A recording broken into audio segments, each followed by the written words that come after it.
I just have 3 words to tell you. NYU Food Review.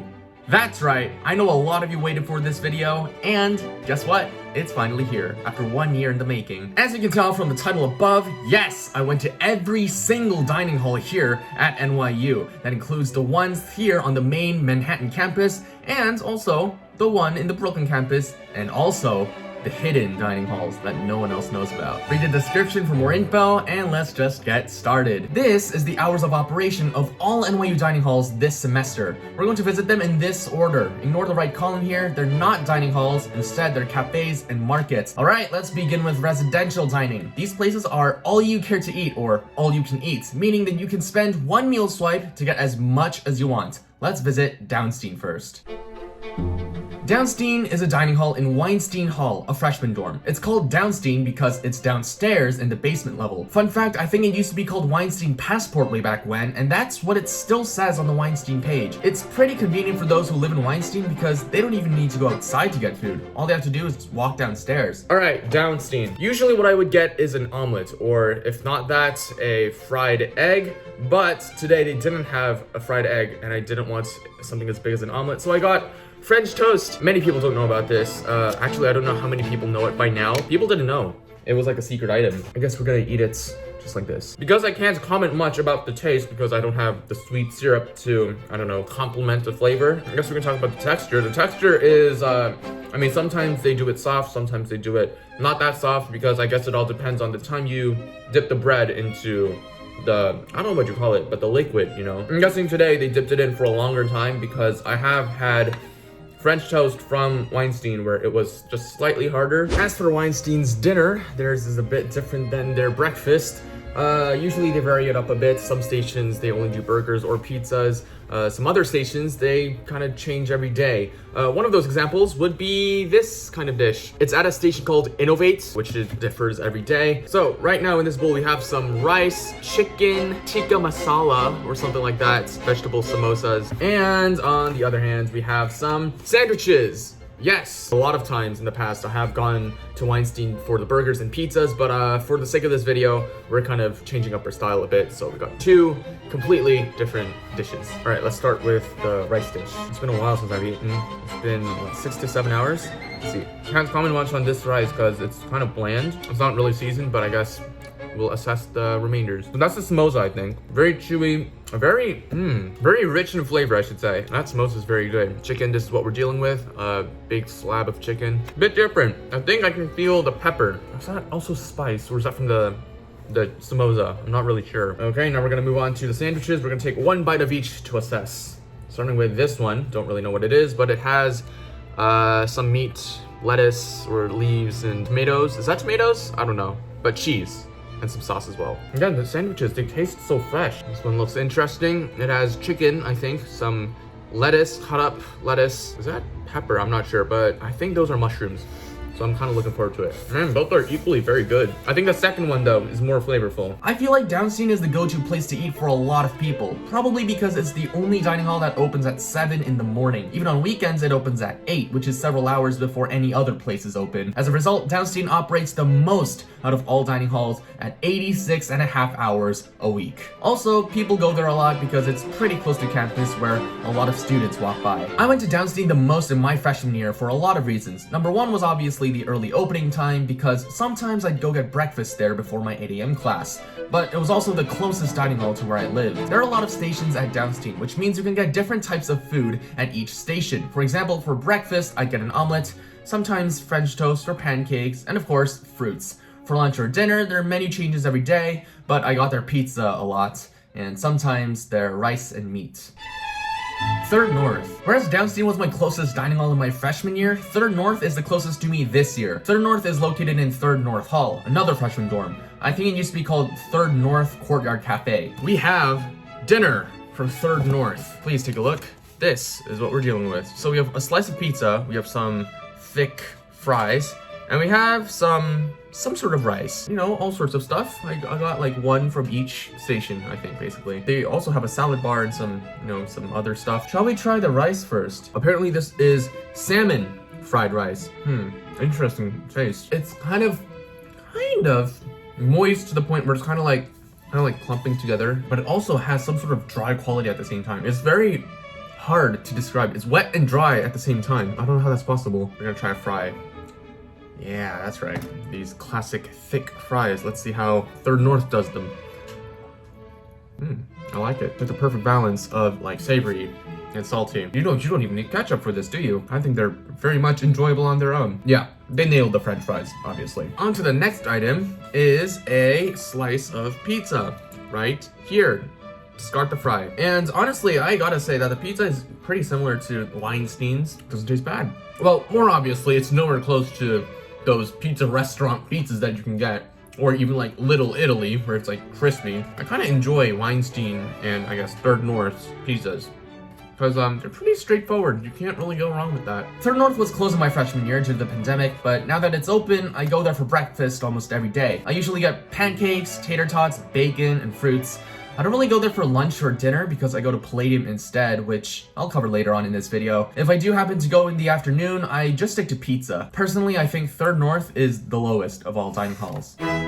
Lipton. Lipton is located in Lipton Hall, and you guessed it, it's a freshman dorm. Have you noticed that almost all of these dining halls are in freshman dorms? It's probably to offer the most convenient experience for the new students. Also, Lipton was apparently called Hayden Dining Hall back when the dinosaurs roamed the earth. Like, geez, how old is this information? Okay, we're back from Lipton. We have here pasta and a piece of bread right there, and also some ice cream. Now, I'm sorry I have to do this, but I am gonna have to try the ice cream first. Not as a dessert, but as an appetizer, because it is gonna melt. There's a cookie inside. Apparently one of their styles is ice cream in between two cookies. You want it in the middle of two cookies?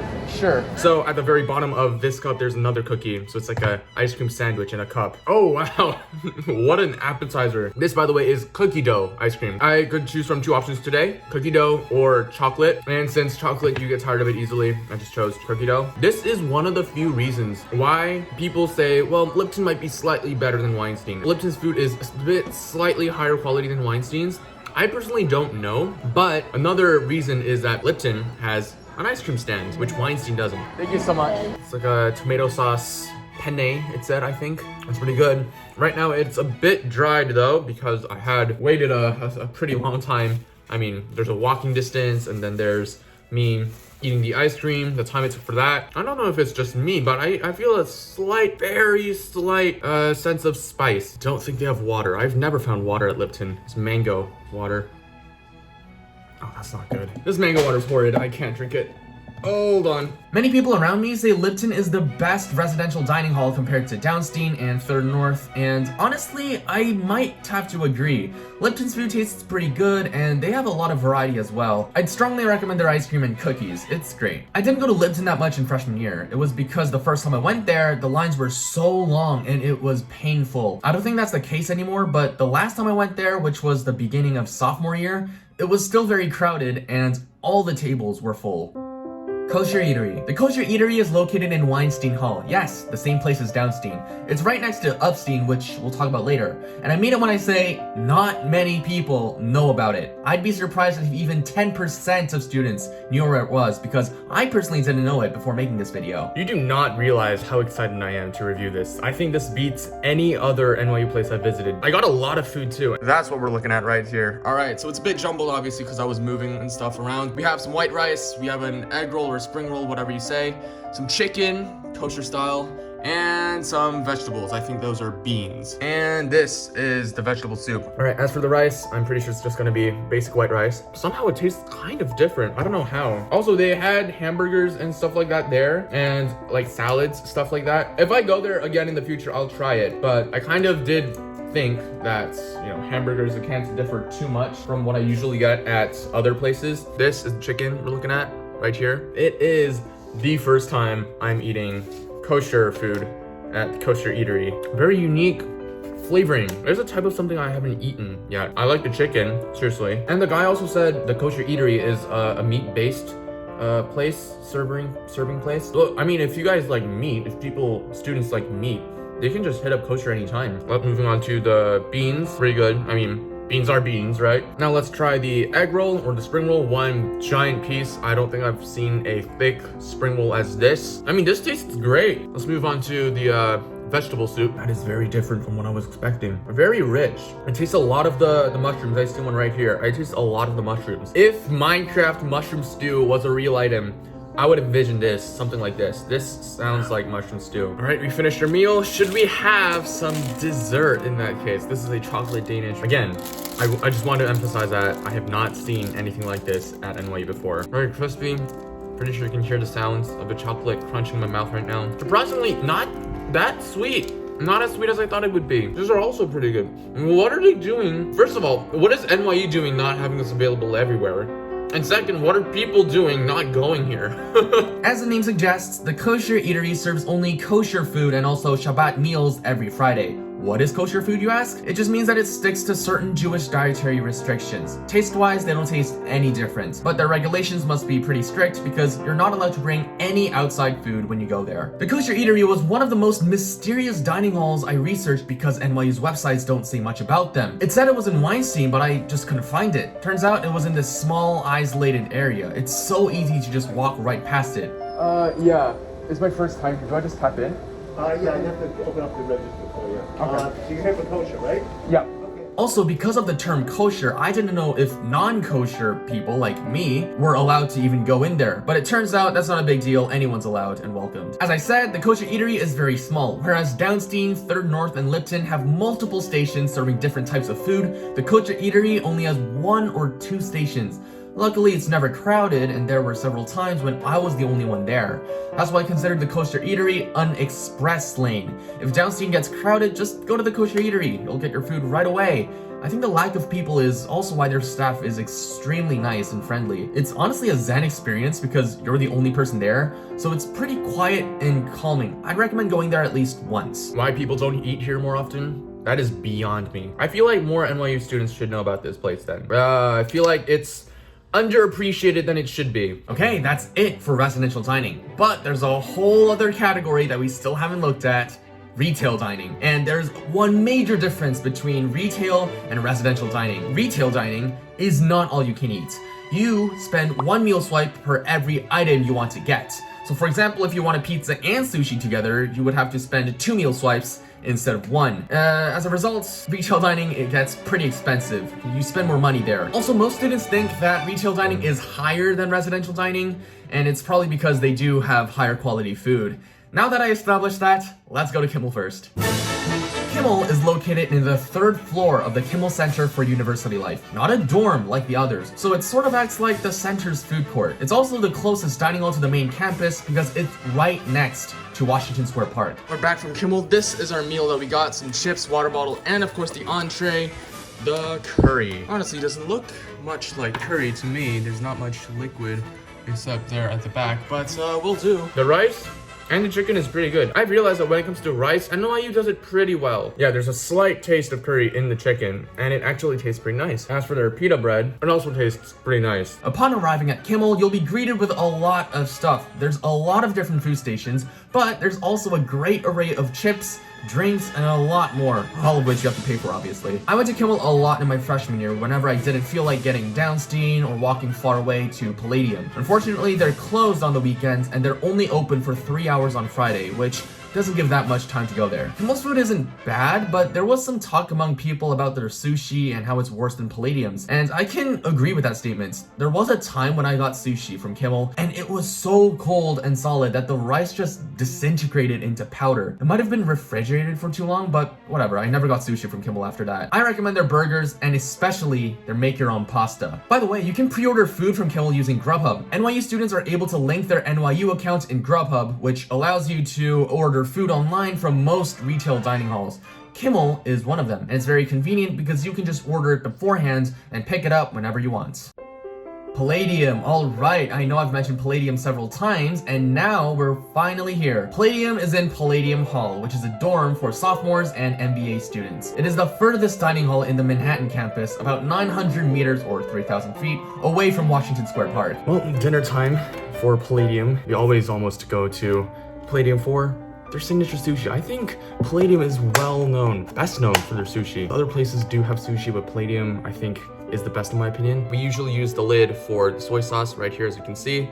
Let's dip it in here, really nice and stuff. Tap it on the sushi so it's not so salty. We got the avocado and salmon, I think. This would typically cost only one meal swipe because it's not a special roll. Special rolls would cost 3 additional dining dollars. Would you look at that? That's right, what you see before here is ramen. Obviously, we can't pass up this opportunity to try out a special menu here at Palladium for the sake of the video. Pretty good, except there's not much broth, so that was kind of bland, but it's okay. You know, it kind of tastes like udon than anything, not ramen. So let's finally try the pork that I was hyping all about. Can you just see? It looks just very juicy. Let me I just got a plate real quick. That's what it looks like, okay? Very plump, juicy with all the fat and flesh and the natural meat parts and stuff. If you didn't notice, that came with ease, okay? That is very, very, very soft pork. It just crumbles in your mouth, really. It just melts. I mean, man, you got ramen and sushi. This is basically a Japanese restaurant at this point. I think many people would agree that Palladium is possibly the best dining hall on campus. I kinda agree, but I think many people think so because they don't know the fancier dining halls like 18 Below. Everybody knows Palladium though, and their food's pretty good, so that's probably why many students think it's the best dining hall. I went to Palladium a lot in my freshman year, although it was a slightly far walk. I also go there a lot this year because it's now the second closest dining hall from where I live. You can also use Grubhub to order food from Palladium. Here's some fun facts. There's a huge indoor space where you can eat your food. That space is also where they host the Sunday brunch every week, where they wheel in a lot of dessert carts. And the food is crazy. You should go check it out for sure. In my freshman year though, they didn't have those brunches due to pandemic restrictions. Instead, we had quote brunch on Saturday and Sunday mornings, which just meant they served breakfast from 10 to 3. By the way, Palladium brunch is the only time they go all you can eat. Other than that, it's one swipe per meal as retail dining goes. Also in freshman year, they used to operate in the mornings and serve breakfast every day, but they don't do that anymore. And honestly, that makes me sad.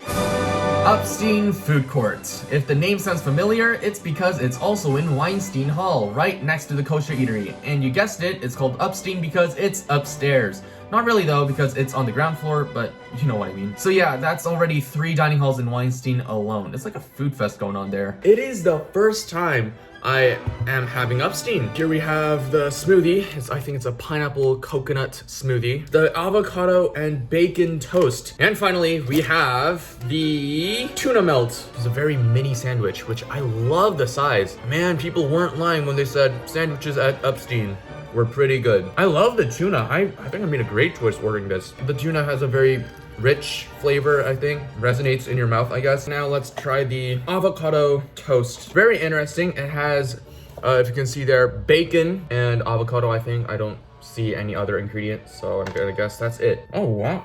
Whoa. Let's see. First impression. Croissants are soft, yes.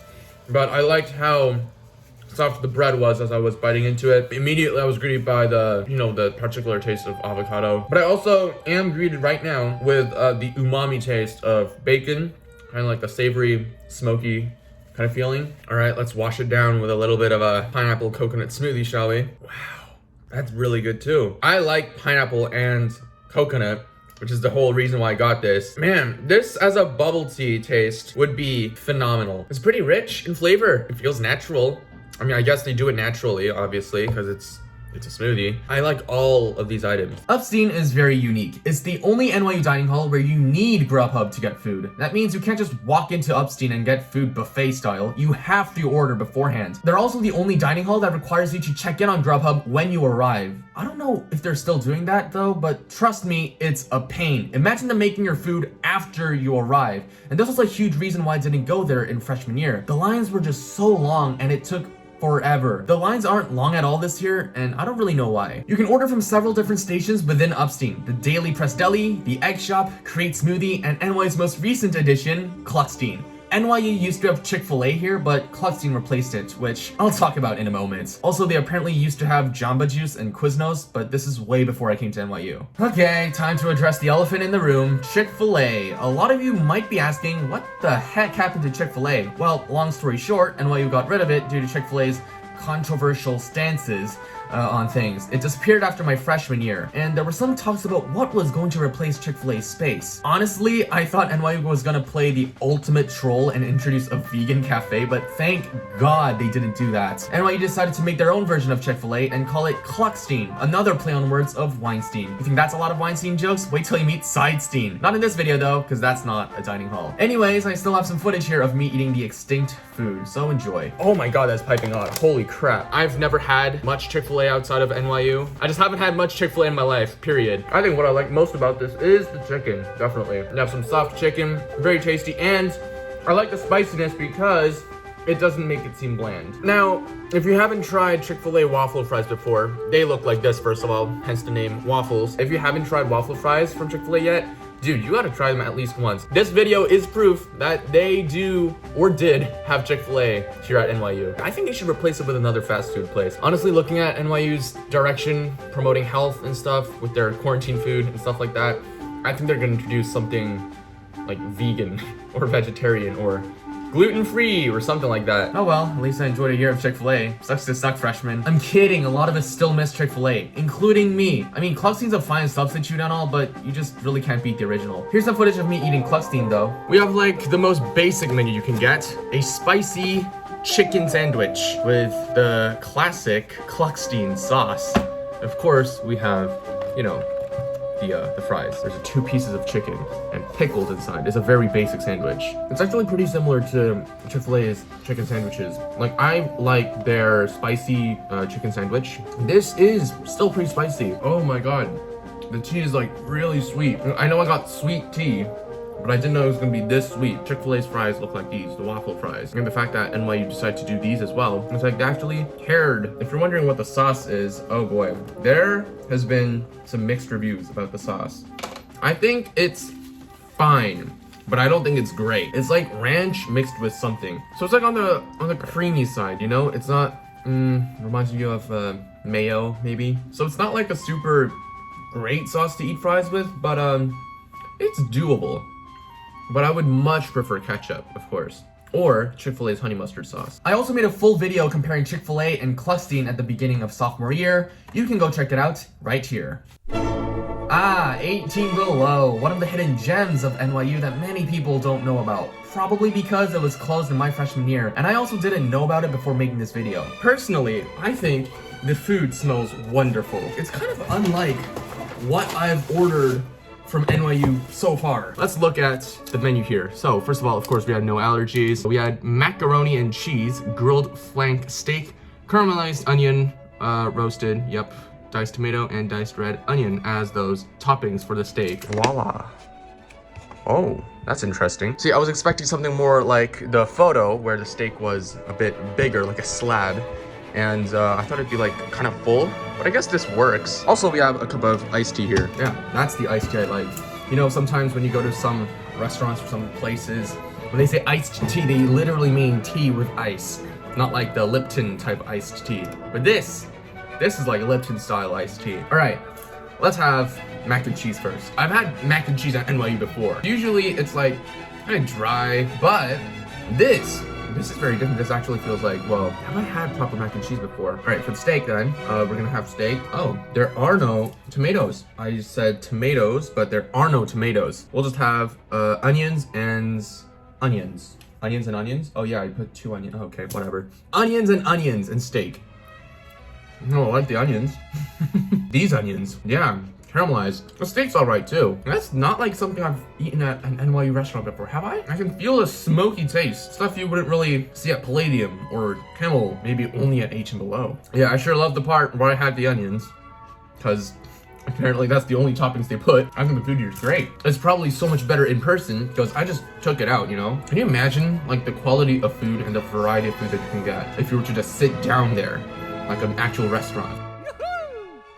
Let me just start off by saying I was really surprised by the food quality of H and Below. In person was not only better, but it was like there was a lot more variety. They had jerk chicken, and what I got was salmon. And there was also curry, but I went with salmon because I was curious of how they would prepare it and how it would come out. And so I got a bowl, it was piping hot, and it actually came out very, very quickly. I don't think that took even 2 minutes. And I was actually very surprised by the number of tables in the lower area, because when I went there and everything was grab and go, it was completely empty. Now it actually felt like a restaurant. I took the food upstairs to eat because it felt even more like a restaurant. It was brighter for me to record there. It was better and it was less crowded too. So let's talk about the food. Salmon. I was very surprised. I actually ate the jasmine rice first, and I don't know if it's just the characteristic of jasmine rice in general, but I don't know, it was kind of dry, kind of soft. The rice was okay.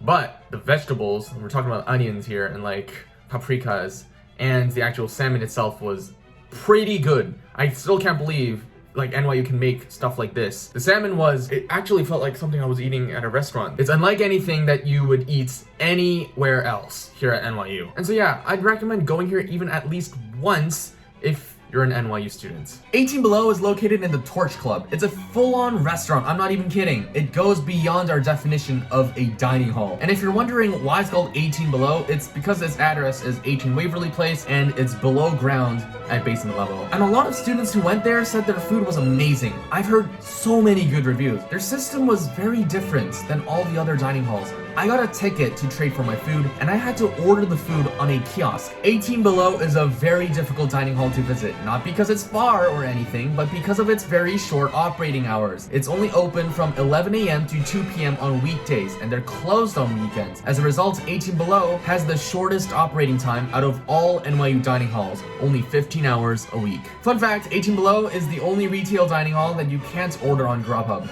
Probably because it's so fancy. I'm not lying when I say this, but 18 Below might be the top NYU restaurant. Like, I think it's the best. I think it beats definitely Palladium by a huge margin.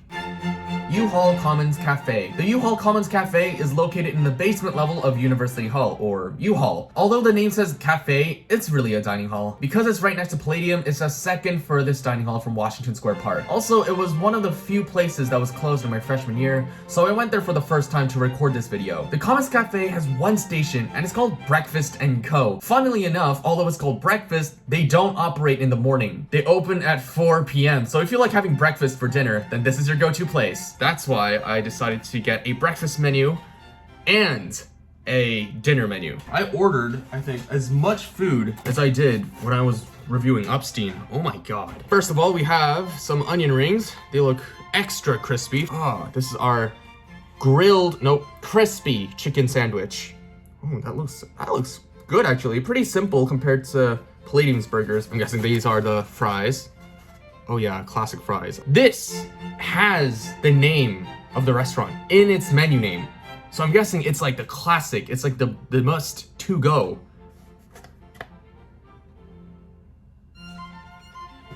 That's what we're looking at. You know, I think personally that the burger deserves a Breakfast & Co in its title than a breakfast menu that only has this. All right, let's take on breakfast with 2 knives. Not salty, it's slightly bland, but I guess it's okay. Next up, we're gonna have the toast. Now, I ordered white bread. The bread looks like this. I mean, they must have toasted it really well for a color to be this brown. I don't think I've ever had toast at NYU before. Like, there are options to get toast. You can like cook it yourself, but I don't think I've ever had toast. And yes, it is buttered, and it's great. And finally, shall we add a strip of bacon in here? It's a nice salty contrast to the eggs and the bread, so I like it. Extra crispy bacon though, slightly hard. Shall we have a fry? It still tastes actually very nice. I think it's better than Palladium's even. Sometimes Palladium's comes very like solid, too crispy, like they're extra cooked, but these feel just right. Why don't we have an onion ring while we're at it? Okay, so here's a nice big O. Yeah, that's right. There we have it. Oh, did you hear that sound? And it's not overdone. Actually, perfect. I think the first crisp was the crispiest. All right, we've had the main breakfast menu. We've had the sides. Now it's time for the grilled chicken sandwich. Okay, visually speaking, it looks very healthy. Just very straightforward. Actually, I thought it was small. It's not. It's kind of big, actually. That tastes pretty good. The chicken tastes pretty good. I find it incredibly funny because I think UHall is better at making chicken sandwiches than Cluckstein. Isn't Cluckstein supposed to be probably the best at chicken on campus? Personally speaking, I think this is at like Palladium level. It's that good. Like Upstein, Palladium, Commons Café. But UHall is unique because it's the dining hall that closes the latest. Every day, from Monday to Sunday, they operate until 11 p.m. So it's also the perfect place to get yourself some breakfast as a late night snack. Jokes aside, they actually have a huge menu and they offer a lot more than just breakfast items. And yes, you can order their food on Grubhub. And that is it for retail dining. Now, you might be thinking that I covered every single dining hall now, but that's not true. We still have 2 very special dining halls. And now, we'll first look at Jasper Kane. Jasper Kane Cafe. The Jasper Kane Cafe isn't considered either residential or retail dining. That's because it's not in the Manhattan campus. Instead, it's in Brooklyn, and Brooklyn is a separate category on its own. This also meant I had to travel all the way to Brooklyn to review this food. Obviously, this was my first time visiting Jasper Kane and the Brooklyn campus as a whole. I had a great time. We have finally sat down. We're gonna enjoy our food right here. We are right in the middle of a public square. Supreme Court, State of New York. Okay, I guess it's gonna be slightly, just very slightly different from all the other reviews I've been doing. Okay, drum roll please. We have a very colorful assortment of food actually. Basmati rice apparently, some vegetables, and chicken casca something. I don't know. I'm not even gonna try to pronounce it. Got some rice here as you can see. Pretty flavorful actually. It's not bland. Where else did I try rice? It was from Downstein, right? Dinner at Downstein. It was like bland and stuff. This is actually like, I can taste the stuff. It's time to assess the chicken. As you can see here, got a nice piece of red chicken here, the name of which I forgot. That's pretty good too. It seems like it's tomato sauce kind of thing. Chicken is very well seasoned, I think. Very well cooked as well. Let me try the onions. Hold on. Soft onions, very nice, very nice. Finally, let's try out the vegetables. Slightly questionable taste. I don't think it's something I've eaten before, so we'll try the rice again. The rice is good. And so's the chicken. Yep, seriously, no lie. It's actually pretty good food. Jasper Kane's pretty good as I thought. It's like a combination of everything. I thought personally it was a combination, or at least very similar to Palladium and Kimmel. But seriously, everything aside, I'm very glad I tried this food from Brooklyn, finally. I'm really happy that I finally, I can say I ate at the Brooklyn campus at NYU. Wonderful place to eat at, definitely. I don't know what the square is called, but I definitely recommend it if you're gonna get food at the Brooklyn campus. And now finally, the dining hall that was single-handedly the most difficult to go to. That's right, NYU Dentistry. NYU Dentistry was literally the most difficult dining hall to go to. Why? Well, first of all, this place isn't really considered our normal dining halls, so it's not listed on NYU websites. As you can see, it's not on hours of operations either. It also doesn't show up on Google, and it was impossible to do any research on it. The only reason why I knew this place even existed was that they were listed on Grubhub. So I had to do some more extensive, deeper research and figured out that there was a secret hidden dining hall in the basement level of the College of Dentistry. There's no way anybody knows about this. Well, except for dentistry students, obviously. But finding it wasn't the problem. You can't just randomly enter the College of Dentistry. To go inside the building, you need an appointment. That's right, a dentist appointment. There are people at the front who check if you have an appointment, so if you don't, I guess you can't enter at all. Luckily, when I was recording this video, I actually had several dentist appointments lined up at the College of Dentistry, so I took these opportunities to figure out where the heck this dining hall was. It seemed impossible to get down to the basement level because for some reason, the elevators wouldn't let me down there. Basement. Come on, let's go to the basement. Let's go to the basement. Where are you going? Why is it going up? Why is it going up? So I had to search for stairs, which for some reason were separated from the main stairs, and went down to the basement that way. By the way, I didn't know if a non-dentistry student was allowed down there or not, so I was extra careful. No one seemed to notice me though. And at long last, I finally found it, the UHall Commons. It was a large place where all the dentistry students gathered and ate. Of course, I also got something there. While that was the first time I went there, I don't think I can go again because I don't have an upcoming dentist appointment anytime soon. So yeah, I really went the extra mile for this video. While recording this segment, I didn't drink much because this was before the dentist appointment. Fun fact, I had to go 2.5 hours before my appointment time because the NYU Dentistry Dining Hall is infamous for closing early at only 3 p.m. I stayed in the Commons area until around 4:15, at which point nobody was around. Then I made my way towards my appointment. And with that said, I'm pretty sure I covered all 11 dining halls here at NYU, including Chick-fil-A as a special treat. Now, these were all the places I could find, so there could be more hidden ones, like NYU Dentistry, who knows? Of course, NYU has many more eating locations. As I mentioned in the beginning of the video, on the right side of the hours of operations, you can see a list of cafes, but there's a lot more. So if you want me to make a video about NYU's cafes as well, let me know. Thanks for watching this video. It's been a great year-long adventure for sure. I literally can't believe I'm finishing this video. I first had this idea 1 year ago, and it almost seemed impossible to visit all the places because some places were closed back then, and I'm so happy that I finally am putting this video out there. The ultimate NYU dining hall review. Hopefully you enjoyed, and if you did, leave a like, comment down below what you think, and if you want me to make that cafe video, and of course subscribe to the channel if you haven't already to catch more of these NYU style vlogs or tour videos, I don't know. Just subscribe. And I will see you in the next video. Goodbye. You know what very daunting feeling I'm getting while I'm eating this though? How in the heck am I gonna edit this video? That's a question for the ages.